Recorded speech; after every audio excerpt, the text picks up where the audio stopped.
Hello everyone, मैं प्रीति कोठारी एक और नई वीडियो के साथ। इंट्रो वीडियो क्लास 10th के चैप्टर 1 का हो गया था। अब हम बात करते हैं इसके एग्जाम्पल की। तो अभी मैं इसका सिर्फ एक एग्जाम्पल अपलोड कर रही हूँ। देखो, आज हम समझते हैं इसका फर्स्ट एग्जाम्पल। तो इसका फर्स्ट एग्जाम्पल में क्या है, consider the number 4 to the power n where n is a natural number. Check whether there is any value of n for which 4 to the power n ends with the digit 0. इसका meaning क्या कह रहे हैं आपको यही बताना है। देखो, उन्होंने सबसे पहले n को समझ लेते हैं। n को वो क्या कह रहे हैं, n को कह रहे हैं कि n एक नेचुरल नंबर है। ठीक है, नेचुरल नंबर है। नेचुरल नंबर को हम किससे दिखाते हैं? बेसिकली नेचुरल नंबर को हम कैपिटल एन से दिखाते हैं। तो वो आपको यही बताना है कि 4 की पावर आप अगर n करें तो क्या सॉल्यूशन करने पर इसका एंड डिजिट 0 आ सकता है या नहीं। ठीक है, तो ये चेक करने के लिए मतलब ये पूछ रहे हैं 4 की पावर 100 या 4 की पावर 1000 या और भी कोई भी काउंटिंग नंबर आप रखें, क्या किसी भी नंबर के एंड डिजिट का जो नंबर है क्या वो 0 आ सकता है, ये चेक करना है। तो देखो, एंड डिजिट 0 आने के केवल दो ही फैक्टर होते हैं, क्या 2 और 5। अगर किसी नंबर में दो फैक्टर 2 और 5 दोनों आ रहे हैं तो उसका एंड डिजिट 0 होगा, अदरवाइज नहीं होगा। कोई भी वो 0 एंड डिजिट नहीं होगा। तो हम यहाँ लिख सकते हैं, we know that if any number ends with the digit 0,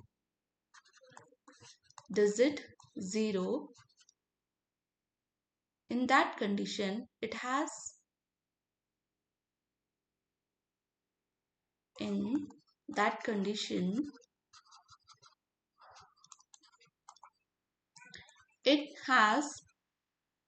two factors. ठीक है, विच वन 2,5। अगर नहीं है 2,5 तो इसका मतलब उसका एंड डिजिट 0 ही नहीं होगा। ठीक है, अगर दो ये फैक्टर हैं, अब in the case of 4 to the power n है ना, 4 to the power n is equals to में क्या लिखूं, 2 की पावर 2n लिख सकते हैं हम इसको। 2 की पावर 2 करेंगे, n से मल्टीप्लाई 2 की पावर 2n हो गया। ठीक है, have only one case of 4 to the power n have only one factor 2। इसके पास देखो ना कितने फैक्टर है, इसके पास फैक्टर आया केवल एक ही, दो ही तो प्राइम फैक्टर आ रहा है, ओनली वन फैक्टर। ठीक है, ओनली वन फैक्टर, वो भी लिख देती हूँ मैं, कौन सा है वो, 2 है। ठीक है, विच इज इनकम्प्लीट। ठीक है, विच इज, हम लिख देते हैं विच इज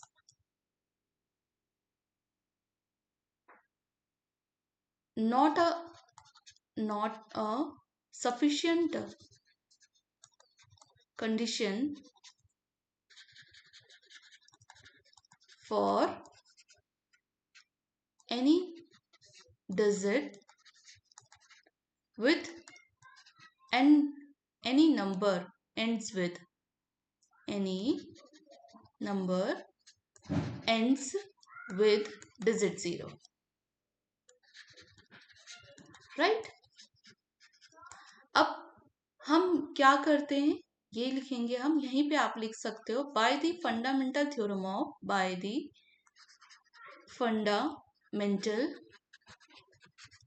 ऑफ अर्थमेटिक।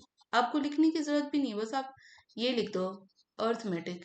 ठीक है, इसका मीनिंग क्या होता है, ये यही तो कहता है कि कोई भी कंपोजिट नंबर होता है वो अपने प्राइम नंबर के प्रोडक्ट के फॉर्म में होता है और वो यूनिक होता है। यूनिक है तो हर जगह यूनिक ही तो होना चाहिए, ऐसे नहीं कि 2 और 5 नहीं है तो भी वो एंड 0 करेगा, नहीं, यही होना चाहिए उसके फैक्टर। तो ये नहीं है तो ऐसी कंडीशन में आप क्या लिखोगे, हेंस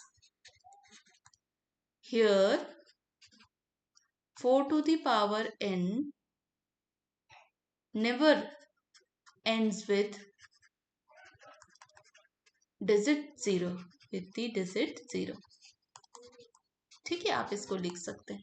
तो बेसिकली क्या था, अगर आपको किसी भी नंबर का एंड डिजिट 0 चेक करना है तो आप उसमें 2 और 5 दो फैक्टर ढूंढो, अगर है तो वो 0 उसका एंड डिजिट होगा, अगर नहीं है तो नहीं होगा। इससे ज्यादा फैक्टर्स उसमें हो सकते हैं, पर ये मिनिमम 2 होने ही चाहिए। जैसे इसके पास केवल एक ही फैक्टर था 2, ठीक है, कि हैव ओनली वन फैक्टर 2, ठीक है, तो which is not a sufficient condition for any number ends with digit 0, right.